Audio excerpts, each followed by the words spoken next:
Devaya.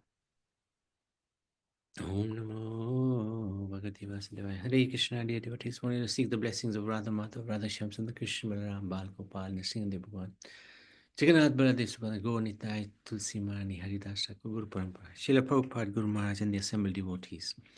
So, continuing on, sixth canto, chapter number 10. So, battle between the demigods and Vrittasura. So, we heard how Vrittasura was brought into the world by Twasta to avenge the death of his son, the killing of his son Vishwarup by Indra. So, demigods approached the Dichi.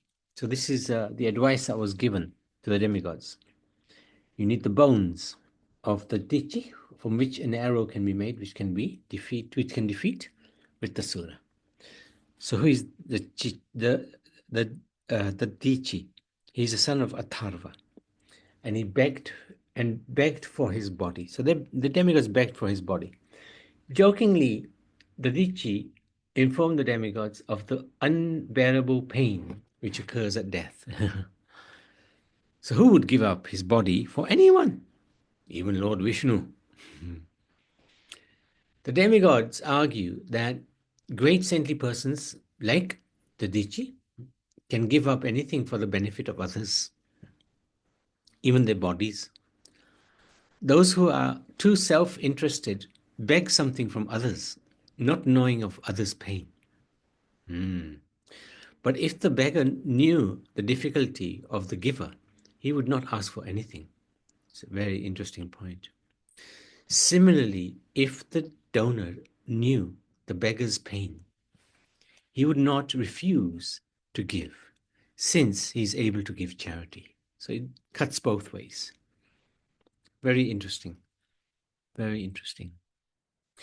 The Dichi then agrees to give up his body for the higher cause of religious principles, since he knows that he will have to leave it anyway, today or tomorrow. It's a big sacrifice, giving up your body. This body, which is eatable by jackals and dogs after death, is usable only for a short time and may perish at any moment. The body, its riches, and relatives must all be engaged for the benefit of others. Otherwise, they will be sources of misery.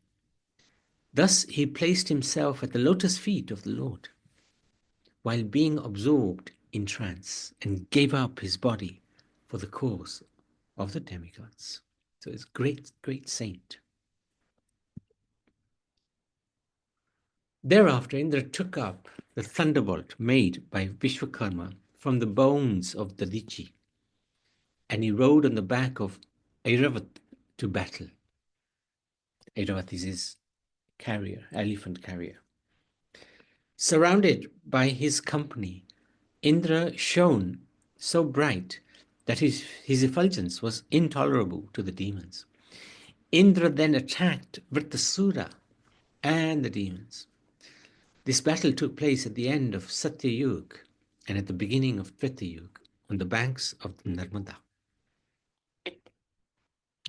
Many hundreds and thousands of demons and demigods fought each other with various weapons. When the demons saw that they were losing the battle, and the demigods led by Indra were not injured by their weapons, they all left their leader, who was Vrittasura, and ran away.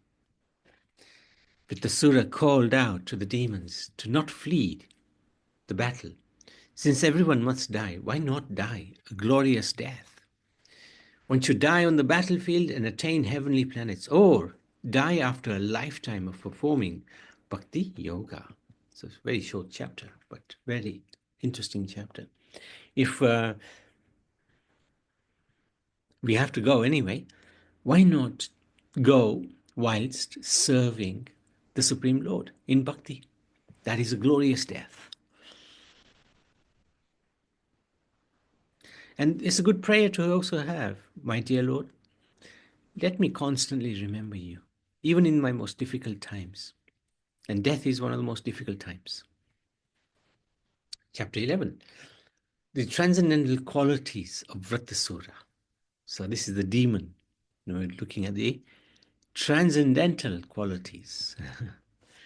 However, the demons could not accept the dharmic words of Vritrasura, and they continued to flee. When the demigods began to attack the demoniac soldiers from the rear, Vritrasura reproached them. What is the benefit of killing enemies from behind if they are fleeing in fear? It is inglorious and cannot take one to heaven. So, what's the point? The person is already scared, he's already running away, and you want to kill him. That's cowardly.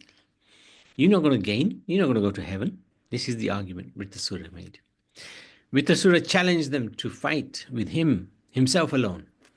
As he roared, all the demigods fell to the ground because he was ferocious. Then Vritrasura took up his trident and trampled the demigods on the battlefield.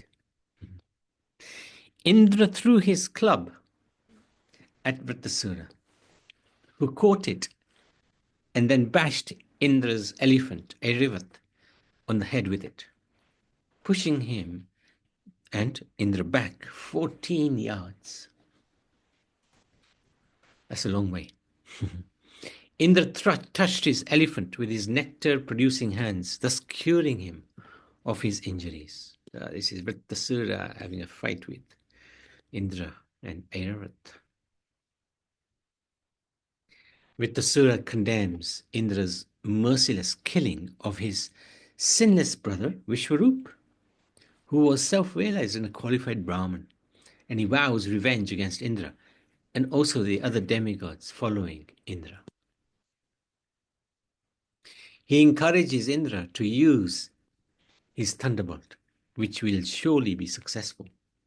Vritrasura expressed his desire to give up his body.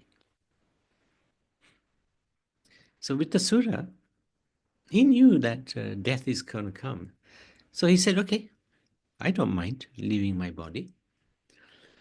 Why? So that he can offer his body to other living entities, such as jackals and vultures. They can eat his body after his death. He can be relieved of any obligation to the reactions of his karma. Karma will always catch us, no matter what. It's described in Srimad Bhagavatam Puran that karma is like if there's a field full of gomatas and there's one calf, that calf will always find the gomata who gave birth to it. In the same way, karma, even though there's millions and billions of people around us, karma will always find us when it has to. He can receive the dust from the lotus feet of great devotees like Narad Muni. So this is glorious thinking. Indra may be thinking that his attack on Vritrasura may fail. So Vritrasura reassures Indra of his powers and victory. This is amazing personality, Vritrasura. Indra was thinking, wow, how can I defeat such a demon? How is it possible? How is it possible? But Vritrasura says, don't worry, you're very strong. You will win. You are a devata. God is behind you. He explains how the real mercy of the Lord is obtained by the pure, unalloyed devotees, like Indra, not by those who have material desires. Pure, unalloyed devotees like himself. So Vritrasura, he actually was a devotee of God. And he knows that one who performs unalloyed service to the Lord, becomes his devotee. The Lord will always be merciful to that person, not to those who have material desires like Indra. See, Indra had he wanted to be the king of heaven and remain the king of heaven. Seeing Indra did not throw his thunderbolt, Vritrasura prays to the Lord. Vritrasura prays when he will become Das Nudas. Das Nudas means servant of the servant of God. Sometimes we can say, I'm a servant of God, but actually, what qualification do we have to be servants of God? Better to be the servant of the servant of the servant of the servant of God. Das, nudas, nudas, nudas. And always think of, speak about, and act for the Lord. He does not desire material enjoyment, mystic powers, or liberation. In his separation from the Lord, he compares himself to baby birds who long for their mother to come and feed them, as well as to calves and also to a morose wife separated from her husband.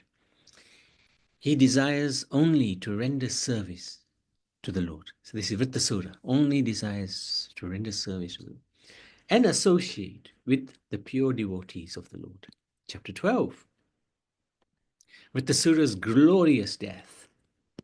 Desiring to give up his body and thinking that if Vrittasura showed his prowess, Indra will attack him. Vrittasura thus attacked Indra. Indra fearlessly cut off one of the arms of Vrittasura. However, Vrittasura hit Indra on the jaw and hit his elephant as well. Thus Indra dropped his thunderbolt. The denizens of heaven praised Vrittasura but lamented Indra's situation.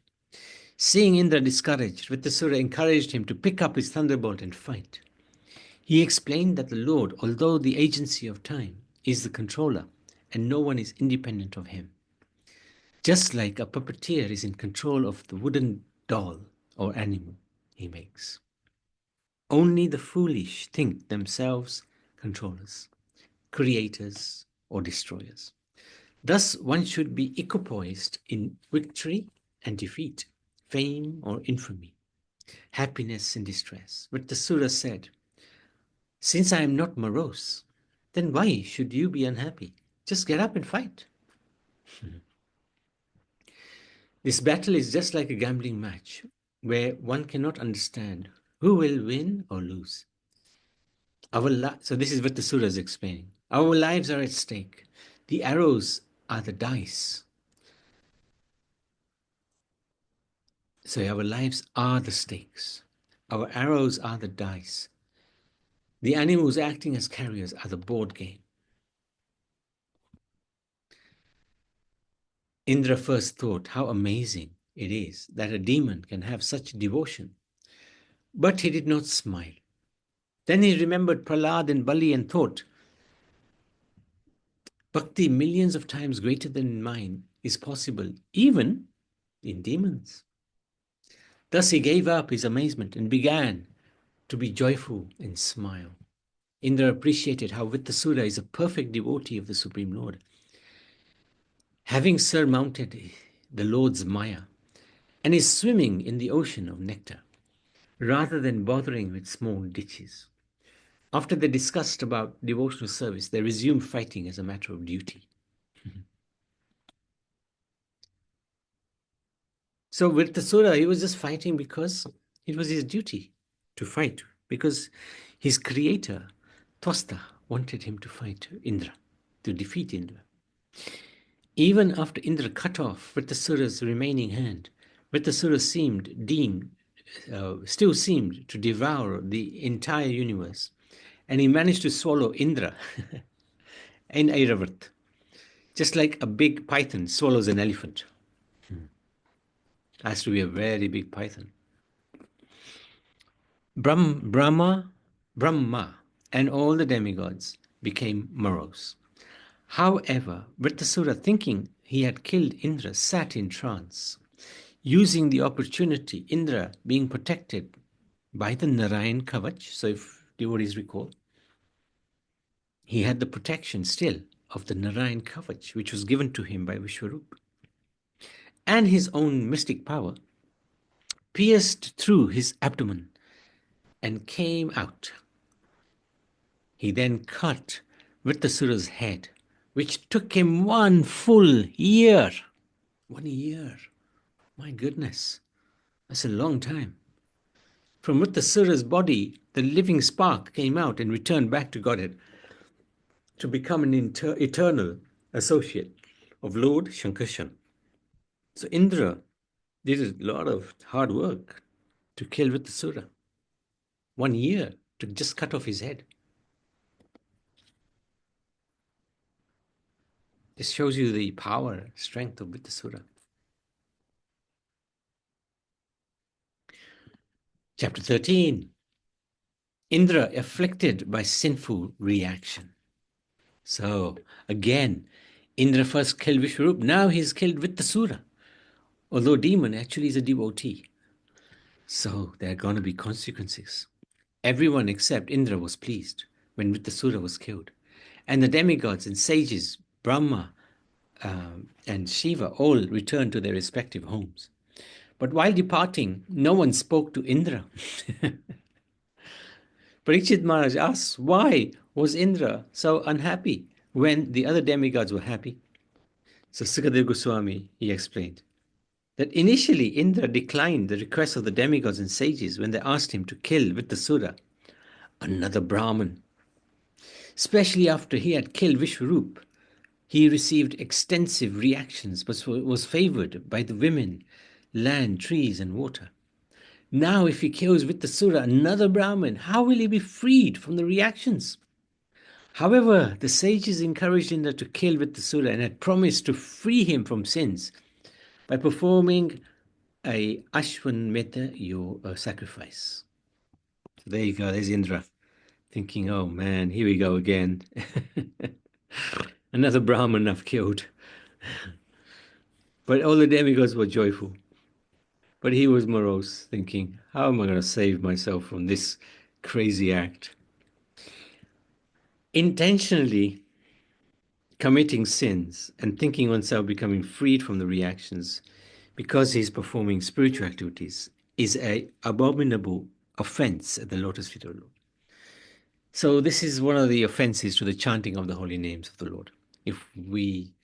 There's a third offense in the 10 offenses. If we're thinking that by chanting we will destroy the sinful reactions, so we purposefully perform sinful activities. After killing Vattasura, however, Indra was pursued by sinful reaction in a form of an old woman who was suffering from tuberculosis, covered with blood, scattered hair, grey hair, unbearable fishy odor. Indra ran everywhere, but she followed him.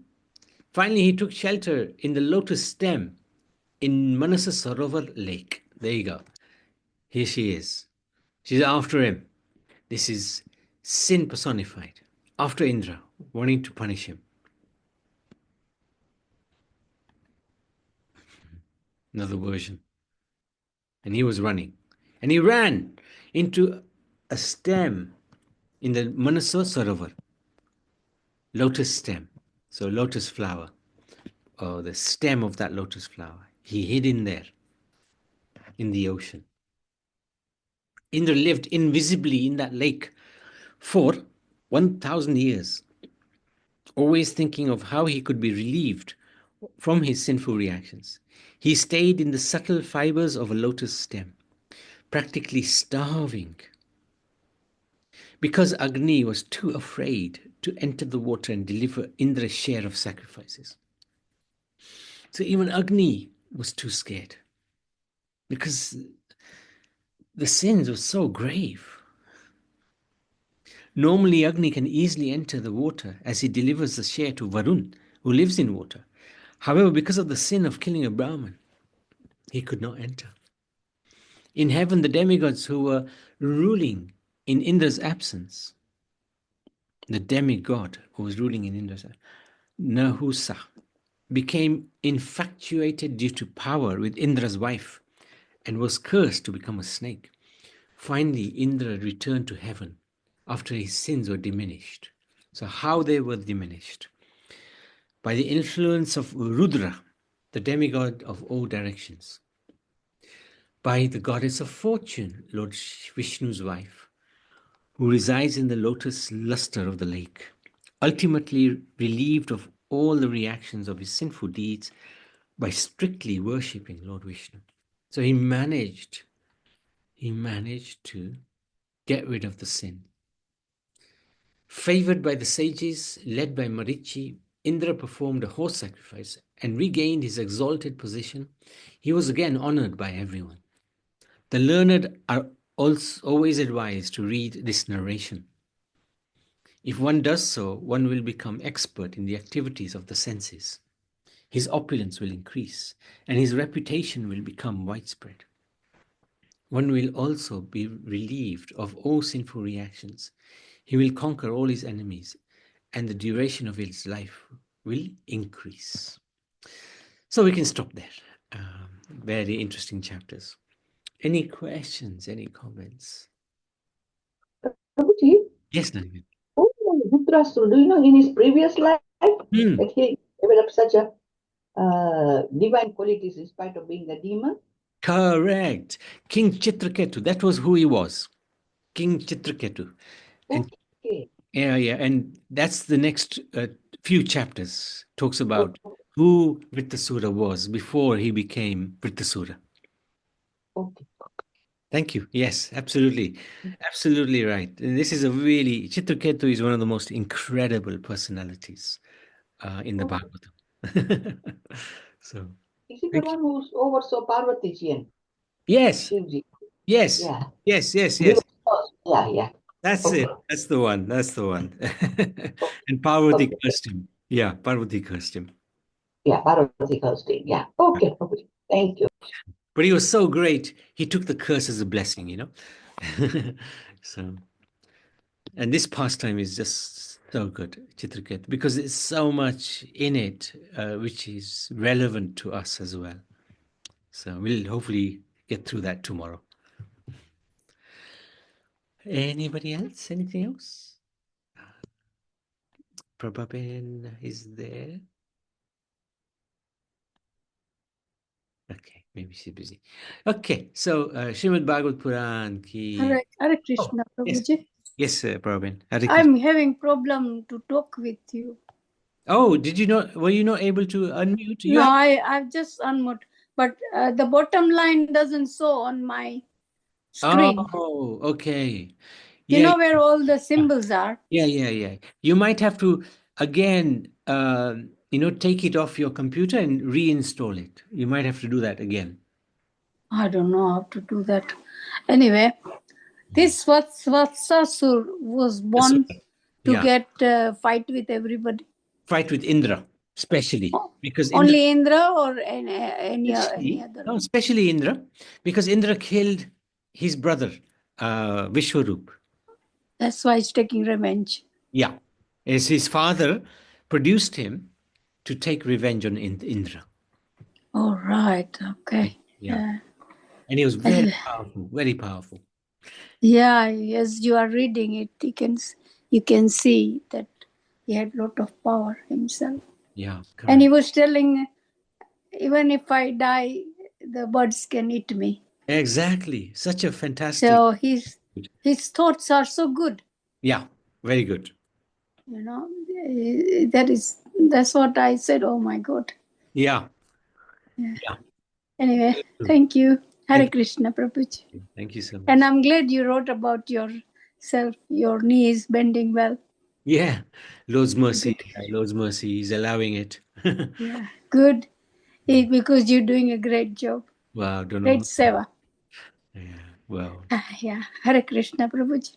thank you. Hare Krishna, all the devotees. Shrimad Bhagavad Puran ki. Thank you.